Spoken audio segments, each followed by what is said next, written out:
Gracia y paz para todos mis hermanos y mis hermanas que escuchan este mensaje. Que Dios los bendiga de manera abundante.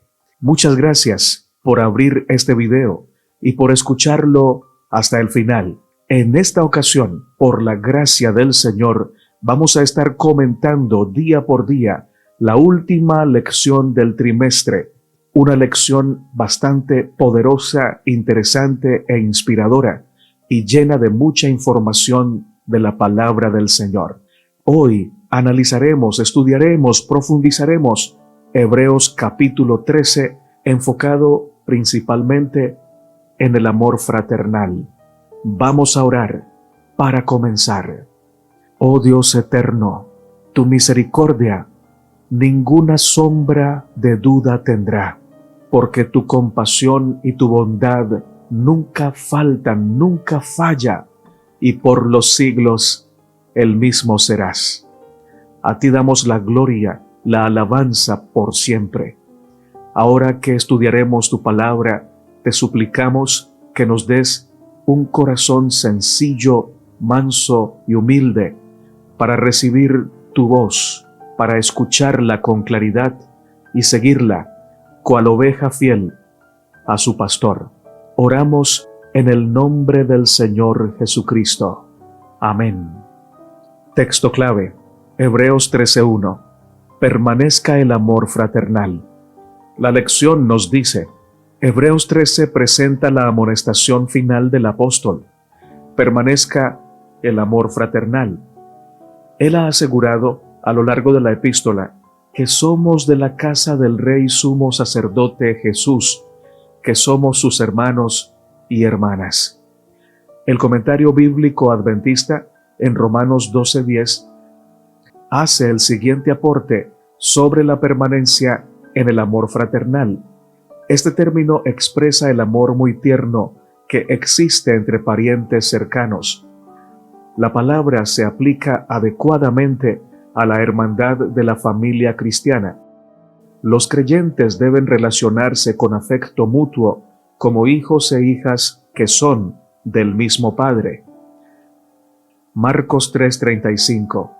Amor fraternal viene de la palabra griega Filadelfia, término que describe el estrecho vínculo que debe existir entre los miembros de la iglesia cristiana. El orden literal de las palabras de esta parte del versículo es: en amor fraternal, el uno al otro, amaos cordialmente. Lo que Pablo quiere decir es que en el amor mutuo de los hermanos cristianos, todos deben sentir ese cálido afecto especial que existe entre los consanguíneos cercanos. Fin de la cita. Oh mis hermanos y mis hermanas, cuando estamos conectados al mundo natural, desprovistos de la luz de Dios, el amor fraternal no se encuentra en nuestras mentes y corazones. Nuestras palabras y nuestros actos están cargados de enojo, malicia, ira, rencores y hasta maldiciones contra nosotros mismos, contra Dios y contra los demás. Pero cuando llega Cristo a nuestra vida, cambia la esencia de nuestro ser, cambia nuestro corazón y somos conducidos a esa vida maravillosa del amor y de la pureza en su santidad. La escritora cristiana Elena de White tiene un pasaje maravilloso en el libro El Camino a Cristo, páginas 14 a la 16, que dice de la siguiente manera: Cristo debía identificarse con los intereses y las necesidades de la humanidad. El que era uno con Dios se vinculó con los hijos de los hombres mediante lazos que jamás serán quebrantados. Jesús no se avergüenza de llamarlos hermanos. Hebreos 2:11. Es nuestro sacrificio, nuestro abogado, nuestro hermano, que lleva nuestra forma humana delante del trono del Padre, y por las edades eternas será uno con la raza a la cual redimió. Es el Hijo del Hombre, y todo esto para que el hombre fuese levantado de la ruina y degradación del pecado, para que reflejase el amor de Dios y compartiese el gozo de la santidad. Tal amor es incomparable, que podamos ser hijos del Rey Celestial, promesa preciosa, tema digno de la más profunda meditación. Incomparable amor de Dios para con un mundo que no le amaba. Este pensamiento ejerce un poder subyugador que somete el entendimiento a la voluntad de Dios. Cuanto más estudiamos el carácter divino a la luz de la cruz, mejor vemos la misericordia, la ternura y el perdón, unidos a la equidad y la justicia, y más claramente discernimos las pruebas innumerables de un amor infinito y de una tierna piedad que sobrepuja la ardiente simpatía y los anhelosos sentimientos de la madre para con su hijo extraviado. Fin de la cita. Domingo 20 de marzo. Cuidar al pueblo de Dios. Hebreos 13, 1 al 2 dice: permanezca el amor fraternal. No os olvidéis de la hospitalidad, porque por ella algunos, sin saberlo, hospedaron ángeles. Primera de Pedro 4:9 también dice: hospedaos los unos a los otros sin murmuraciones. El comentario bíblico adventista nos aporta el siguiente comentario: el ofrecimiento de hospitalidad es vano si, por ejemplo, el dueño de casa demuestra que se siente molesto. La verdadera hospitalidad incluye un espíritu hospitalario que corresponde con el dicho popular: la casa es chica, pero el corazón es grande. El número de cristianos refugiados tenía que ser grande en tiempo de persecución, y podría ser costoso sostener a esos hermanos en la fe. Pero el cristiano que puede aliviar las necesidades de otros tiene delante de Dios el deber de cumplir alegremente con esa responsabilidad. La lección nos dice: Pablo no tenía en mente la hospitalidad solo para los hermanos en la fe. Les recuerda a sus lectores que, al recibir a extraños, algunos sin saberlo, hospedaron a ángeles. Hebreos 13:2. Probablemente tenía en mente la visita de los 3 hombres a Abraham y a Sara. Ofrecer hospitalidad implica compartir posesiones con otra persona y sufrir con otros, que es lo que Jesús hizo por nosotros. Fin de la cita de la lección. Es imposible practicar la hospitalidad con amor y sinceridad si no vemos al Señor Jesús en cada uno de nuestros prójimos. No hay cristiano alguno que no desee tener al Señor Jesucristo como invitado en su hogar, atenderlo de manera cuidadosa y completamente cariñosa. Y como nuestro amado Maestro sabía esto, nos dijo en varias ocasiones que si nosotros tratábamos bien a nuestro prójimo, especialmente a aquellos prójimos que los demás poco toman en cuenta y que no pueden devolvernos el favor, eso se lo hacíamos a él. Tenemos en nuestras iglesias muchas personas que siempre están dando, siempre están bendiciendo a los necesitados. Quizá lo que ellas hacen no sea proclamado desde la plataforma, pero el Señor toma atenta nota de cada acto de abnegación que sus hijos en la tierra realizan para ayudar a los menesterosos. Si tú eres una de esas personitas lindas que no temen dar, que no temen ayudar, que no temen quedarse sin nada con tal de ayudar a los que lo necesitan de verdad, recuerda que todo el cielo te mira. Todo el cielo se goza en tus actos, y el Señor declara de ti: he aquí un verdadero israelita que tiene un corazón conforme a la naturaleza celestial. El comentario bíblico de William Barclay, hablando sobre Hebreos 13, 1 al 2, nos dice: las mismas circunstancias en que vivía la iglesia primitiva ponían en peligro a veces el amor fraternal. El mismo hecho de tomar tan en serio su fe era, en cierto sentido, un peligro. En una iglesia que estaba amenazada desde afuera y desesperadamente en serio por dentro, se presentan siempre dos peligros. Uno es el de la casa de brujas, es decir, el complejo de buscar la herejía. El mismo deseo de conservar la pureza de la fe provoca el que algunos se dediquen afanosamente a descubrir y eliminar al hereje y al que se ha desviado de la fe.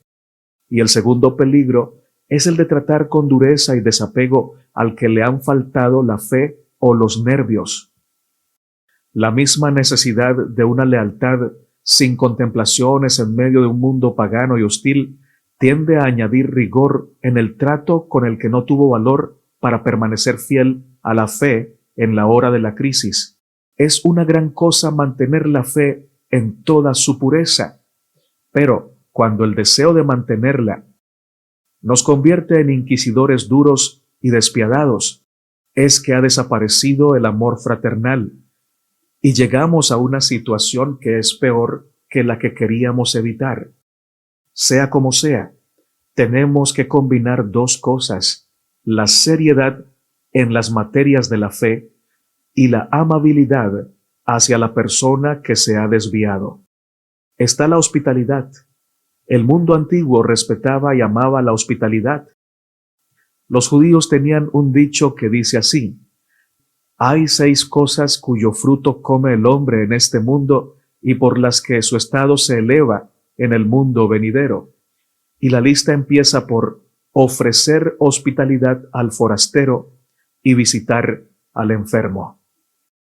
Los griegos le daban a Zeus, como uno de sus títulos favoritos, el Zeus Zenios, que quiere decir Zeus, el dios de los forasteros.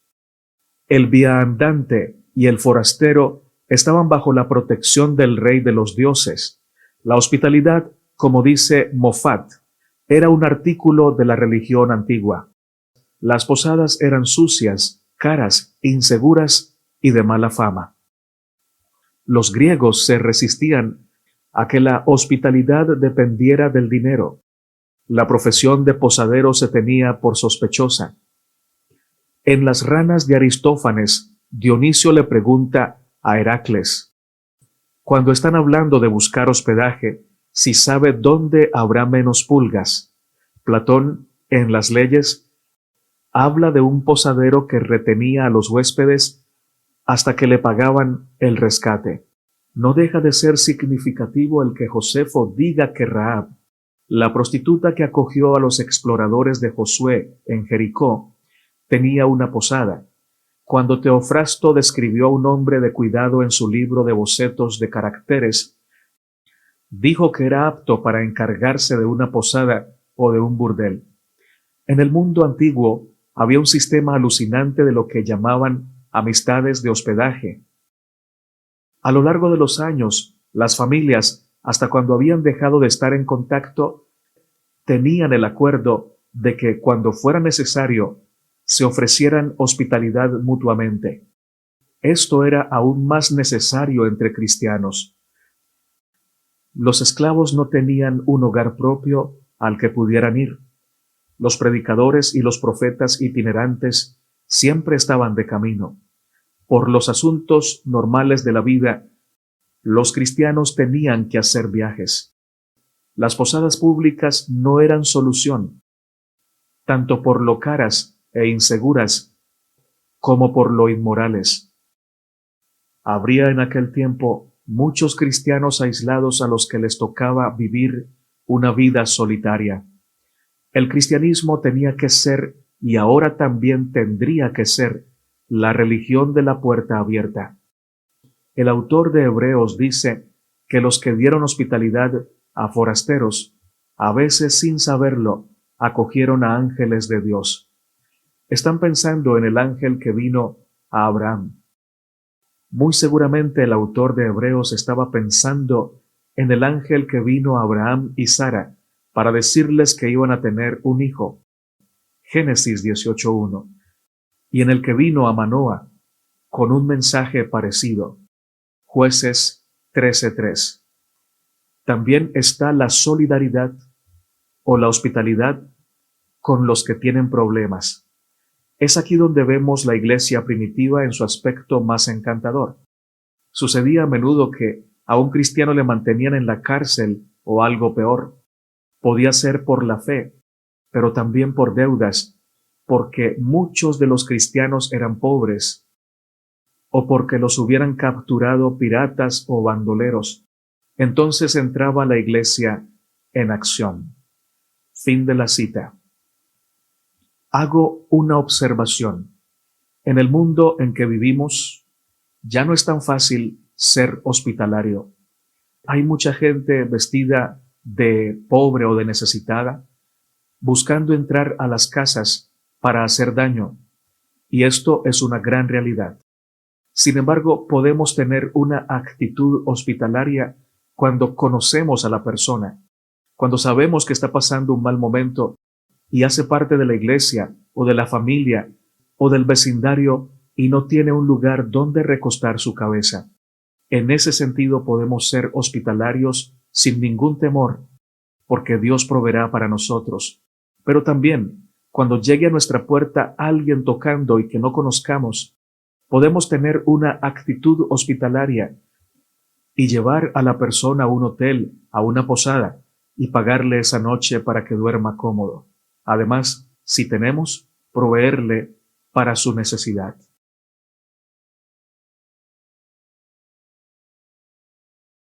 Lunes 21 de marzo. Codicia e inmoralidad sexual.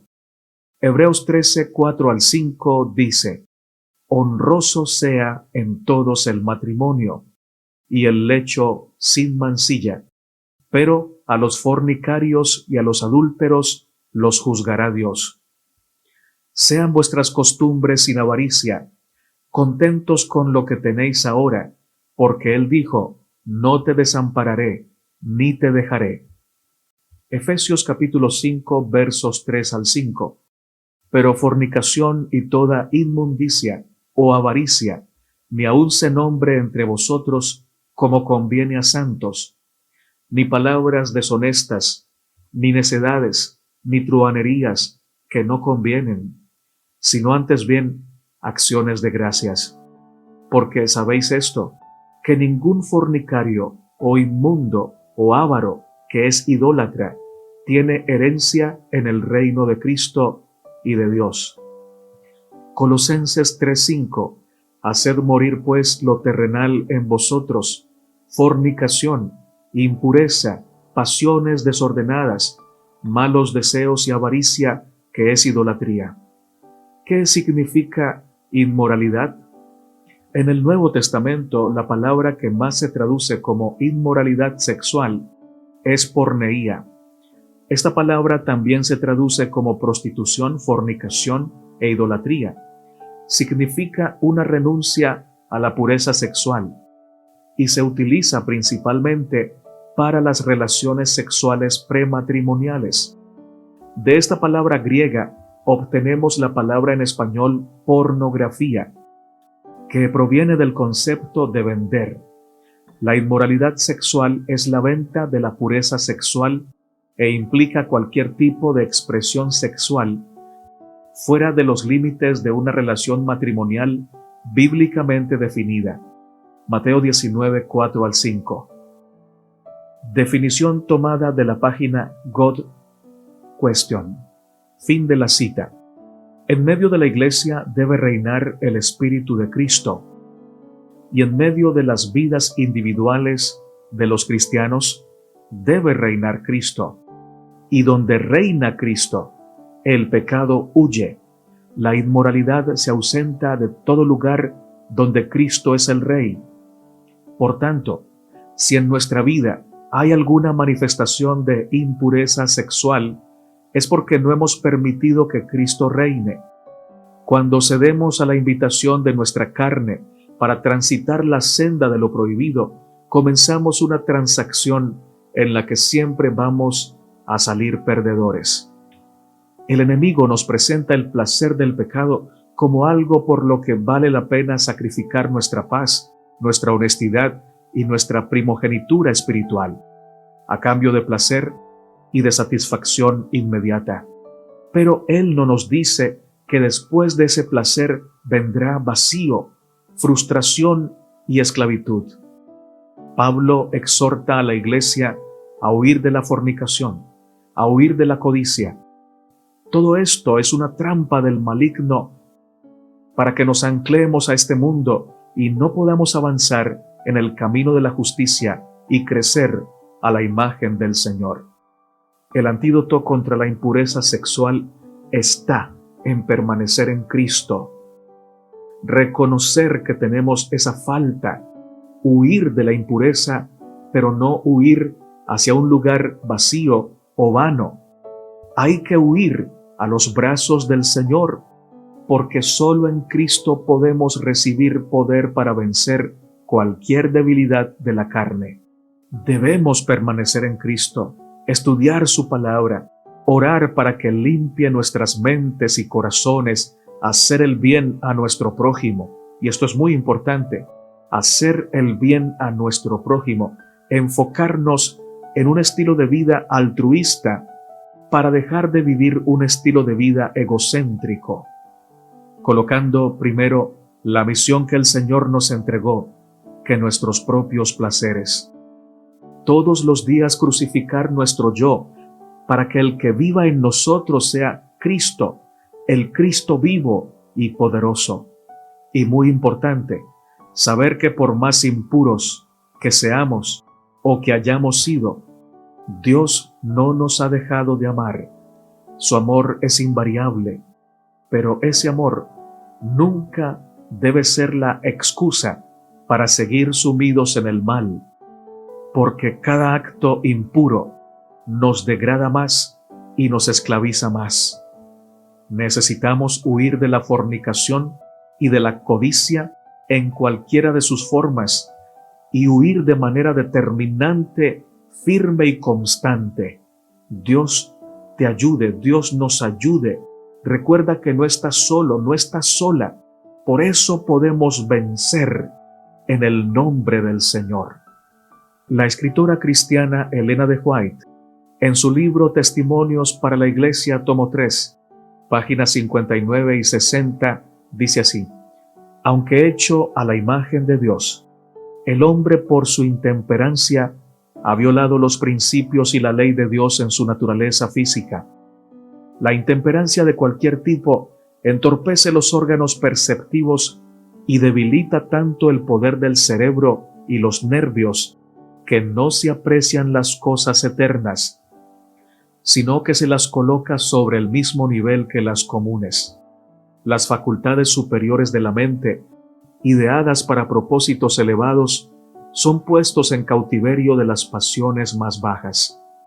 Si nuestros hábitos físicos no son correctos, nuestras facultades mentales y morales no pueden ser fuertes, porque existe una gran compatibilidad entre lo físico y lo moral. El apóstol Pedro comprendió esto y levantó su voz de advertencia a sus hermanos: amados, yo os ruego como a extranjeros y peregrinos que os abstengáis de los deseos carnales que batallan contra el alma. Primera de Pedro 2:11. Fin de la cita. Martes 22 de marzo. Acordaos de vuestros pastores. Hebreos 13, 7 al 10. Acordaos de vuestros pastores que os hablaron la palabra de Dios. Considerad cuál haya sido el resultado de su conducta e imitad su fe. Jesucristo es el mismo ayer y hoy y por los siglos. No os dejéis llevar de doctrinas diversas y extrañas, porque buena cosa es afirmar el corazón con la gracia, no con viandas, que nunca aprovecharon a los que se han ocupado de ellas. Tenemos un altar, del cual no tienen derecho de comer los que sirven al tabernáculo. La lección nos dice, Hebreos 13, 7 al 17, contiene una exhortación a respetar y a obedecer a los líderes de la congregación. Comienza con una invitación a acordarse de los dirigentes del pasado que les llevaron la palabra de Dios y termina con un llamado a obedecer a los dirigentes actuales. Hebreos 13:17. El comentarista bíblico William Barclay, un gran erudito del Nuevo Testamento, hablando sobre Hebreos capítulo 13, versos 7 al 10, dice lo siguiente: el verdadero líder de la iglesia vive la fe y así trae a Cristo a las vidas de las personas. Se ha definido a un santo como una persona en la que Cristo vuelve a vivir. El deber de un verdadero predicador no es tanto hablarles a las personas de Cristo como mostrarles a Cristo en su propia vida. La gente no presta tanta atención a lo que dice, a cómo se es y también a lo que se hace. El verdadero líder está dispuesto a morir por su fe. Da ejemplo de cómo se debe vivir y de cómo se debe morir. Jesús, habiendo amado a los suyos, los amó hasta el fin. Juan 13:1. Y el verdadero líder, habiendo amado a Jesús, le ama hasta el fin. Su lealtad no se detiene a mitad de camino. El verdadero líder les deja a sus seguidores dos cosas: un ejemplo y una inspiración. Quintiliano, el maestro latino de la oratoria, dijo: es una cosa buena saber y darle vueltas en la mente a las cosas ilustres que se hicieron en el pasado. Epicuro aconsejaba constantemente a sus discípulos que se acordaran de los que habían vivido en la virtud en el pasado. Si hay una cosa que la Iglesia y el mundo necesiten más que ninguna otra en cada generación, es un liderazgo así. De aquí pasa el autor de Hebreos a otro gran pensamiento. Es una de las cosas de la vida, que todos los líderes terrenales vienen y van.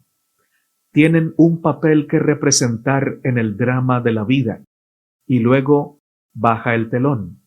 Pero Jesucristo es el mismo ayer, hoy y para siempre. Su preeminencia es permanente. Su liderazgo es para siempre. Ahí radica el secreto del liderazgo terrenal. El líder verdadero es el que es liderado por Jesucristo, es decir, su líder es Cristo, Él lo guía y se deja guiar. El que anduvo por los caminos de Galilea es tan poderoso como siempre para vencer el pecado y amar al pecador. Y como entonces escogió a 12 para que estuvieran con Él y para enviarlos a hacer su trabajo, así ahora está buscando a los que han de traerle a Él a los hombres y a los hombres a Él. Fin de la cita. También dice Profetas y Reyes, página 21 y 22. La senda de los hombres que han sido puestos como dirigentes no es fácil, pero ellos han de ver en cada dificultad una invitación a orar. Nunca dejarán de consultar a la gran fuente de toda sabiduría. Fortalecidos e iluminados por el artífice maestro, se verán capacitados para resistir firmemente las influencias profanas y para discernir entre lo correcto y lo erróneo, entre el bien y el mal. Aprobarán lo que Dios aprueba y lucharán ardorosamente contra la introducción de principios erróneos en su causa. Miércoles 23 de marzo. No os dejéis llevar de doctrinas diversas y extrañas. Hebreos 13:9. No os dejéis llevar de doctrinas diversas y extrañas, porque buena cosa es afirmar el corazón con la gracia, no con viandas, que nunca aprovecharon a los que se han ocupado de ellas. El contexto de este consejo del apóstol nos muestra que las doctrinas extrañas a las que hace referencia y de las que no se deben dejar llevar tratan de comidas y de prácticas rituales. Sobre esto, el comentario bíblico adventista nos dice: algunos sienten fácilmente la influencia de cualquier doctrina nueva o extraña. Les falta discriminación o discernimiento espiritual. y no pueden ver la diferencia entre la verdad y el error comparando la nueva enseñanza con las Escrituras. No debemos dejarnos llevar por diversas enseñanzas, es decir, que difieren del mensaje evangélico puro ya recibido, para no dejarse llevar por enseñanzas caprichosas en cuanto a religión y teología. El poder estabilizador de la gracia de Cristo es la mejor protección del cristiano contra las falsas enseñanzas. Por lo menos algunos de los que propagan novedades caprichosas en cuanto a religión, indudablemente se extralimitaban frente a las claras enseñanzas de las Escrituras sobre la alimentación y convertían sus escrúpulos de comida en una prueba de fe. Aún los que tan vehementemente ensalzaban el valor de los caprichos culinarios que patrocinaban, no habían recibido ningún beneficio práctico de ellos. Sin duda se hace referencia a una o más de las facciones judaizantes que perturbaban a la iglesia cristiana primitiva, como los ebionitas y los nazarenos. Fin de la cita. El comentarista y erudito bíblico William Barclay amplía un poquito el contexto histórico en donde fue escrito este consejo del autor de Hebreos. Dice así: el autor de Hebreos está convencido de que la única fuerza verdadera le viene al corazón del hombre solo de la gracia de Dios, y que lo que se come y bebe no tiene nada que ver con su fuerza espiritual. Así es que en la iglesia a la que estaba escribiendo había algunos que daban mucha importancia a cuestiones alimentarias. Hay varias posibilidades. Primera, los judíos tenían leyes rígidas de alimentación, expuestas ampliamente en Levítico 11. Creían que podían servir y agradar a Dios comiendo o dejando de comer ciertas cosas. Es posible que hubiera en esa iglesia algunos que estaban dispuestos a abandonar la libertad cristiana para volverse a someter al yugo de las reglas y los estatutos judíos, creyendo que de esa manera adquirirían más fuerza espiritual. Segundo, algunos griegos tenían unas ideas muy definidas acerca de la comida. Hacía tiempo que Pitágoras había dado enseñanzas en ese sentido. Creía en la falsa creencia de la reencarnación, algo que los cristianos no compartimos.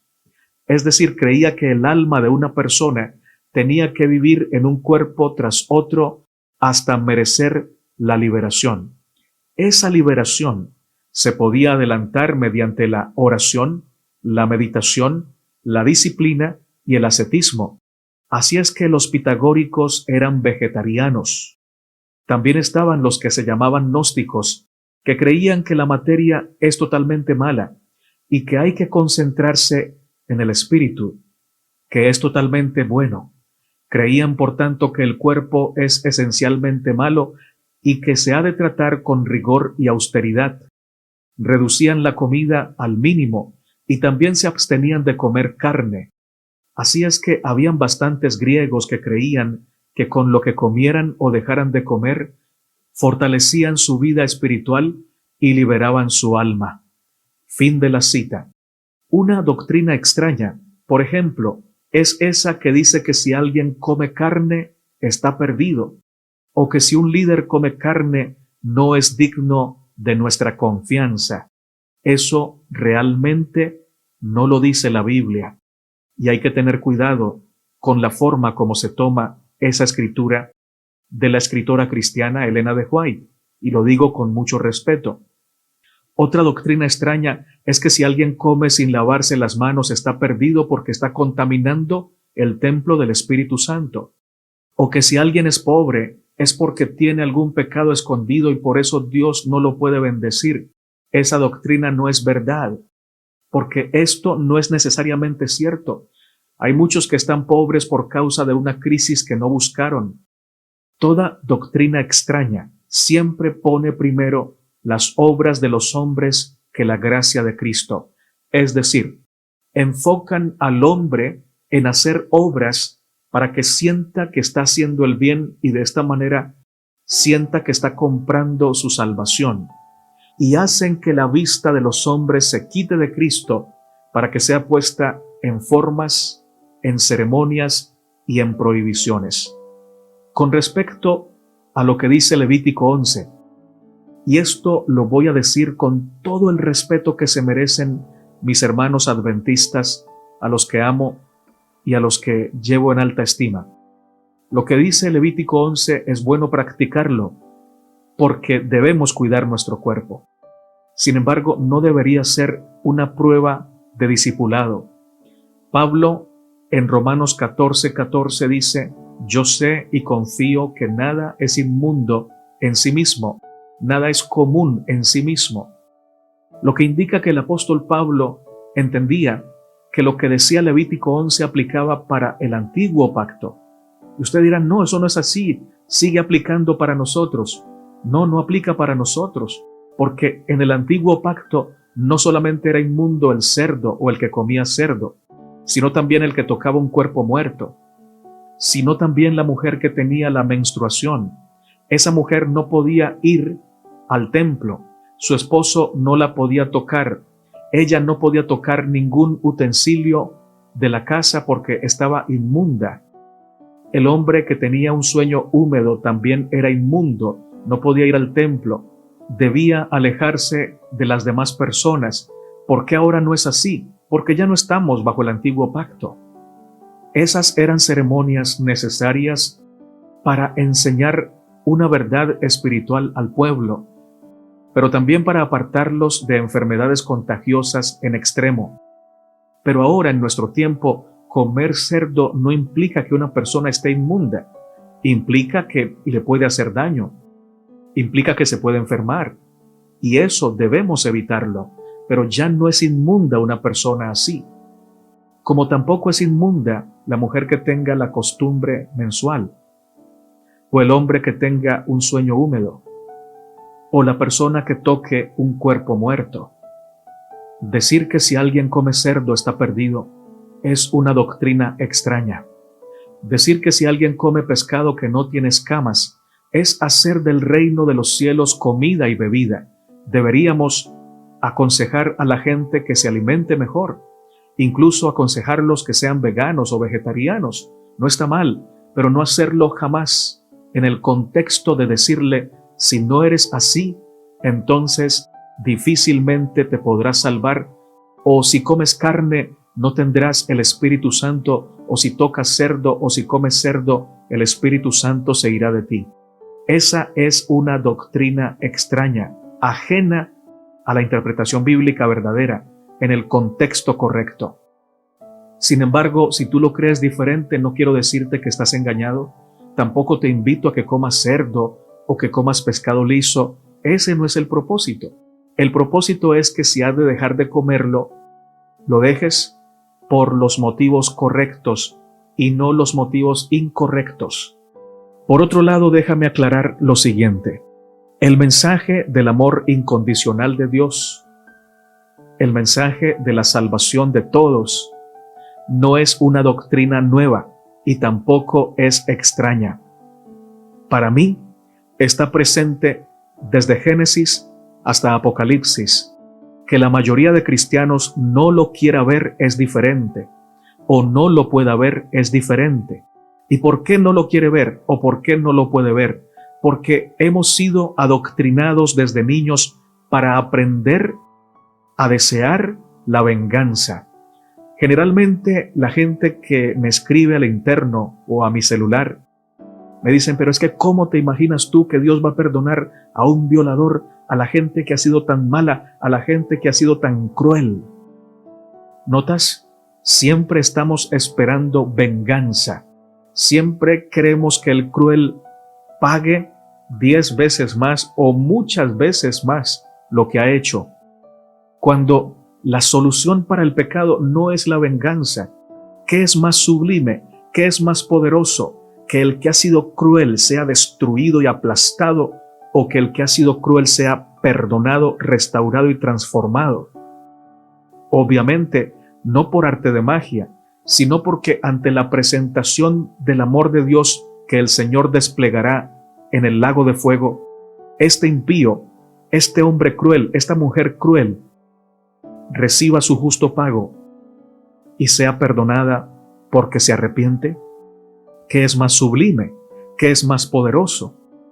Para mí es mucho más poderoso y mucho más acorde con la misericordia del Señor y con su carácter que Él transforme al que ha sido malo. Que Él sea un Dios de oportunidades y no un Dios que diga, estoy esperando que se cierre la puerta de la gracia para acabar con todos estos impíos. El problema es que nos han enseñado a pensar que el que peca ya no es hijo de Dios y que Dios lo odia. Obviamente, si creemos que no es hijo de Dios y que es odiado por Dios, será muy fácil pensar que Dios lo va a destruir. Pero ningún buen padre terrenal y ninguna buena madre terrenal renuncia a su amor por sus hijos por más malos que sean. Siguen siendo padres y siguen siendo sus hijos. Si así somos nosotros, viles pecadores, por favor, ¿cómo crees tú que Dios no es igual y mucho mejor que eso? La salvación de todos no es una doctrina extraña. Está implícita en cada pasaje de la Escritura, pero no la podemos ver a causa de que tenemos un corazón que ha sido adoctrinado con el mensaje de la venganza y la ley del talión. Si la haces, la tienes que pagar. Si no eres como la religión dice, entonces tienes que morir de una muerte terrible, quemado en fuego. Sin embargo, quien puede ver la palabra con el amor de Dios reinando en su corazón, discierne los símbolos y se da cuenta que Dios no es un Dios de terror, ni pirómano, ni de horror, sino que es un Dios de amor, un Dios de perdón, de justicia real, no justicia vengativa, y de misericordia. Claro que habrá castigo, claro que habrá condenación, pero cuando cada pecador haya pagado por sus pecados, sabrá que se lo trató con justicia y con misericordia, y entenderá que el Creador nunca ha querido su muerte, sino su vida eterna. Cuando se haya pagado la culpa de cada impío, todos reconocerán, alegre y gozosamente, que Jesucristo es el Señor, y no habrá separaciones en el cielo. No faltará ninguno en ninguna familia celestial, en ninguna de las familias de la tierra. Y yo digo, gloria a Dios. Amén. Aleluya. Mi hermano, mi hermana, si tú no lo crees, te entiendo, no te juzgo, ni te acuso. Sigue adelante, que Dios es el Dios de la verdad. Jueves 24 de marzo, salgamos a Jesús fuera del campamento. Hebreos 13, 12 al 14. Por lo cual también Jesús, para santificar al pueblo mediante su propia sangre, padeció fuera de la puerta. Salgamos pues a él fuera del campamento, llevando su vituperio, porque no tenemos aquí ciudad permanente, sino que buscamos la porvenir. El comentario bíblico adventista dice, los cristianos de origen judío ya no buscarían la salvación en los ritos y ceremonias de la religión judía. Aún eran israelitas y como tales, en sentido figurado, habitantes de la ciudad de Jerusalén. Pero para hallar al Salvador, tenían que buscarlo más allá de los límites del judaísmo. De acuerdo al libro de Hebreos, esta situación constituye una exhortación a los cristianos de origen judío a apartar la vista de los ritos y las ceremonias del judaísmo y a fijarla en Jesucristo y su ministerio como nuestro gran sumo sacerdote en el santuario celestial. Los que manifestaron simpatía con Jesús cuando fue al Gólgota como criminal condenado, sufrieron el vituperio con él. Cuando los cristianos de origen judío abrazaban el cristianismo, incurrían en el odio de sus compatriotas judíos, y cuando daban la espalda al sistema judaico de sacrificios como un medio de salvación, eran acusados de apostasía y de traición. Fin de la cita. Cuando aceptamos la palabra del Señor, tal como Cristo nos la quiere enseñar, probablemente seamos tratados de apóstatas y de traidores. ¿Cuántas veces se trató de blasfemo y endemoniado al Señor Jesús, y también al apóstol Pablo, incluso al siervo de Dios, diácono Esteban. Se les acusó de rechazar la ley de Moisés. Se les acusó de contrariar el escrito está. ¿Por qué? Porque mostraban la realidad de ese escrito está y no se quedaron en la letra. Te pongo el ejemplo de Pablo. Pablo afirmaba que la circuncisión nada era. Pero para un judío firme en el escrito está y en la letra del escrito está, era una blasfemia decir esto, porque en Génesis Dios mismo le dijo a Abraham que la circuncisión era la señal perpetua entre él y el pueblo de Israel. Y además le decía que si alguien no estaba circuncidado y era del pueblo, debía ser cortado del pueblo. Y ahora Pablo decía en una nueva dispensación, ahora bajo el nuevo pacto, que la circuncisión nada era, que ya no era necesario circuncidarse para seguir a Cristo. ¿Y cómo lo miraban los judíos? Le decían traidor, le decían apóstata y le decían blasfemo, y que no era digno de confianza porque estaba, según ellos, traicionando el escrito está, la palabra de Dios. A ti también seguramente te dicen lo mismo si crees que Dios puede y quiere salvarlos a todos, porque ves en cada pasaje de la Biblia, incluso en donde habla de castigo y de condenación y de juicio, a un Dios de misericordia, a un Dios que no destruye, sino que somete a disciplina a todos sus hijos, tanto santos como rebeldes, para lograr una transformación, sin obligarlos, y llevarlos a la semejanza con Cristo, de gloria en gloria. Si te dicen así, recuerda que también se lo dijeron al gran apóstol Pablo, y a nuestro amado Dios hecho carne, el Señor Jesucristo. Si así trataron a nuestro Maestro, ¿cómo no nos habrían de tratar así a nosotros, que somos mucho menos que Él? Y si el Maestro no se apocó, no se llenó de miedo, sino que se hizo valiente y predicó lo que debía predicar, nosotros también debemos hacerlo con el mismo amor, con la misma firmeza y con la misma valentía. Teniendo respeto siempre, pero valor en Cristo también. El comentarista bíblico William Barclay aporta un gran comentario sobre Hebreos 13, 12 al 14. Cristo fue crucificado fuera de las puertas de la ciudad. Fue apartado de los hombres y contado con los transgresores. Ahí el autor de Hebreos ve todo el cuadro. Nosotros también tenemos que separarnos de la vida del mundo y estar dispuestos a soportar el mismo oprobio que soportó Jesús. El aislamiento y la humillación pueden salirle al encuentro al cristiano como pasó con su Salvador. Hebreos va más adelante. Si el cristiano no puede volver a ofrecer el sacrificio de Cristo, ¿qué es lo que puede ofrecerle a Dios? Nuestro autor dice que le puede ofrecer algunas cosas. Puede ofrecerle su continua alabanza y acción de gracias. Los antiguos afirmaban a veces que una ofrenda de acción de gracias era más aceptable a Dios que una ofrenda por el pecado. Porque cuando uno ofrecía un sacrificio por el pecado, estaba tratando de obtener un beneficio para sí, mientras que la ofrenda de acción de gracias era sólo la expresión de un corazón agradecido. El sacrificio de la gratitud es uno que todos podemos y debemos ofrecer a Dios. El cristiano le puede ofrecer a Dios la pública y gozosa confesión de su fe en el nombre de Cristo. Esa es la ofrenda de lealtad.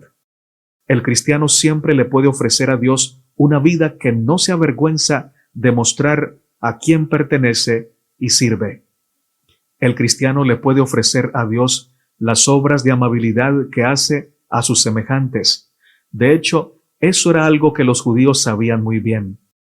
Después del año 70 después de Cristo, los sacrificios del templo ya no se podían ofrecer, porque el templo había sido destruido. Los rabinos enseñaron que con el templo había desaparecido el ritual, pero la teología, la oración, la penitencia, El estudio de la ley y la caridad eran sacrificios que se podían ofrecer y que eran equivalentes a los anteriores. Rabí Yohanan ben Zakkai llegó al convencimiento en aquellos tristes días de que la práctica de la caridad era un sacrificio válido por el pecado. Un antiguo escritor cristiano dice: esperaba que tu corazón diera fruto y que adoraras a Dios, el creador de todo, y que le ofrecieras continuamente oraciones como medios de compasión. Porque la compasión que los hombres muestran a los hombres es un sacrificio incruento y agradable a Dios. Después de todo, Jesús mismo dijo: en cuanto lo hicisteis por uno de los más pequeños de estos mis hermanos, lo hicisteis por mí. Mateo 25:40. El mejor de todos los sacrificios que le podemos hacer a Dios es la ayuda que prestamos a sus hijos necesitados. Fin de la cita. Ciertamente no haremos el bien y no daremos amor a nuestro prójimo, amor práctico, amor piadoso, para ganarnos la salvación, porque la salvación el hombre no se la puede ganar. Es un regalo, es un don. Pero si hacemos el bien y si ofrecemos a Dios sacrificios de alabanza y de gratitud, de acción de gracias, y le damos a nuestro prójimo lo mejor que le podemos dar, lo haremos con gozo en respuesta a ese amor del Señor por nosotros. Si no hay obras de piedad, de caridad y de amor por los demás, es porque todavía no estamos experimentando el gozo de la salvación. Tal gozo nos lleva a salirnos de nuestro egocentrismo y a entrar en la vida de Jesús y a que Jesús entre en nosotros. Y este acto de salvación nos llevará siempre a ser abundantes en dar a los demás, dar lo mejor. La lección nos dice: Pablo anima a los lectores a seguir a Jesús como el autor y consumador de su fe, invitándolos implícitamente también a considerar sus sufrimientos actuales como una disciplina momentánea que producirá frutos, fruto apacible de justicia. Están dejando atrás una ciudad o un campamento corruptos en busca de la ciudad venidera, cuyo arquitecto es Dios. La matutina Reflejemos a Jesús, página 99 dice: hermano mío, hermana mía, el propósito de Dios para usted es que viva una vida que haga mejor a otros, una vida que mostrará que Cristo, la esperanza de gloria, está formado en el interior. Es su propósito que usted pueda decir con el apóstol Pablo: ya no vivo yo, mas vive Cristo en mí. Gálatas 2:20. Viernes 25 de marzo, para estudiar y meditar. Juan 15, 9 al 10 dice: como el Padre me ha amado, así también yo os he amado. Permaneced en mi amor. Si guardáis mis mandamientos, permaneceréis en mi amor, así como yo he guardado los mandamientos de mi Padre y permanezco en su amor. El comentario bíblico adventista nos dice: cuando la luz del cielo brilla en el instrumento humano, su rostro expresa el gozo del Señor que mora en lo íntimo. La ausencia de Cristo en el alma hace que la gente sea triste y tenga una mente que desconfía. La falta de Cristo es lo que hace que el rostro sea triste y la vida una peregrinación de lamentos. El regocijo es la nota dominante de la palabra de Dios para todos los que reciben a Cristo. ¿Por qué? Porque tienen la luz de la vida. La luz trae alegría y gozo, y ese gozo se expresa en la vida y el carácter. Fin de la cita. En la matutina Hijos e Hijas de Dios, bajo el título Contemplando su Gloria, el 30 de noviembre, dice lo siguiente: al ir discerniendo la perfección del carácter de nuestro Salvador, desearemos ser transformados y renovados completamente a la semejanza de su pureza. Mientras más conozcamos a Dios, más alto será el ideal de nuestro carácter y más vehemente nuestro anhelo de reflejar su imagen. El elemento divino se combina con el humano cuando el alma se eleva en busca de Dios. A medida que uno se familiariza con la historia del Redentor, descubre en sí mismo serios defectos, comprende las miradas y el espíritu de su amado Maestro. Mirando a Jesús, el autor y consumador de nuestra fe, nos transformamos a su misma imagen. No imitamos la vida de Jesús al mirar lejos de Él, sino al hablar de Él, al vivir en su perfección, al tratar de refinar el gusto y elevar el carácter, al procurar acercarnos al modelo perfecto por medio de la fe y del amor, y el esfuerzo decidido y perseverante. Al conocer a Cristo, su palabra, sus hábitos y sus lecciones, nos apropiamos de las virtudes manifestadas en el carácter que hemos estudiado tan profundamente y nos imbuimos del espíritu que tanto hemos admirado. Jesús llega a ser para nosotros señalado entre 10,000, todo él codiciable. Fin de la cita. Si hay algo que es imperativo, mis hermanos y mis hermanas, que aprendamos en este tiempo final, no son las profecías, aunque bienaventurados los que comprendan la profecía en su contexto correcto y su correcta interpretación, sin fanatismo, sin exaltar ninguna institución humana, sino exaltando al Cordero, exaltando su palabra y su adoración. Pero no son las profecías lo más imperativo que debemos conocer, sino a Cristo, su vida, su ministerio, su sanidad, su predicación, sus enseñanzas, su muerte y su resurrección, su intercesión en el santuario celestial, su deseo para nosotros y la práctica del amor. Porque si sabemos profecía, pero no conocemos a Cristo y por eso no tenemos amor, de nada vale, de nada sirve. El amor, mis hermanos, la práctica del amor, la práctica viviente de la piedad primitiva, es el verdadero reavivamiento. Es lo que trae vida a la iglesia. Y el Señor Jesucristo afirmó: en esto conocerán todos que ustedes son mis discípulos, si tienen amor los unos con los otros. Allí está el sello de Dios. Allí está la identificación de un verdadero hijo de Dios, si sabe amar como Cristo ama. Padre nuestro que estás en el cielo, santificado sea tu nombre. Gracias por tu palabra poderosa, santa y perfecta. Te pedimos perdón por nuestros pecados, por nuestra arrogancia, por nuestra falta de fe y falta de amor.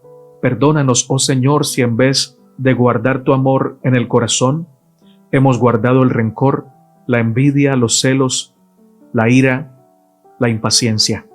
Purifícanos con tu sangre, por favor. Lávanos para ser limpios como la nieve. Crea en nosotros, oh Dios, un corazón nuevo y renueva un espíritu recto dentro de nosotros. No nos quites tu Santo Espíritu, sino llénanos con él para vivir haciendo lo que a ti te agrada, por los motivos correctos, no por miedo, no por egoísmo, no para mostrarnos más santos que los demás, sino por simple, sencillo y profundo amor. Sana a los enfermos de tu pueblo si es tu perfecta voluntad. Responde, Señor, cada oración de tus hijos e hijas y muéstranos tu gloria, por favor. En el nombre de Jesús. Amén, Señor. Hermano y hermana, Dios te bendiga. Si este mensaje te ha bendecido, te invito a darle me gusta a este video. Te invito a compartirlo con tus contactos y a dejarnos tus amables comentarios, aunque sea para mostrar que difieres en algún punto que he mencionado. Recibimos con respeto los argumentos que contradicen nuestra interpretación y seguimos admirando y respetando a la persona que tiene la valentía de expresar ese argumento desde el amor y desde el respeto. Muchas gracias por hacerlo. Dios te guarde, Dios te bendiga. Recuerda que eres muy amado y muy amada por el Señor. Maranata, Cristo viene pronto. Amén.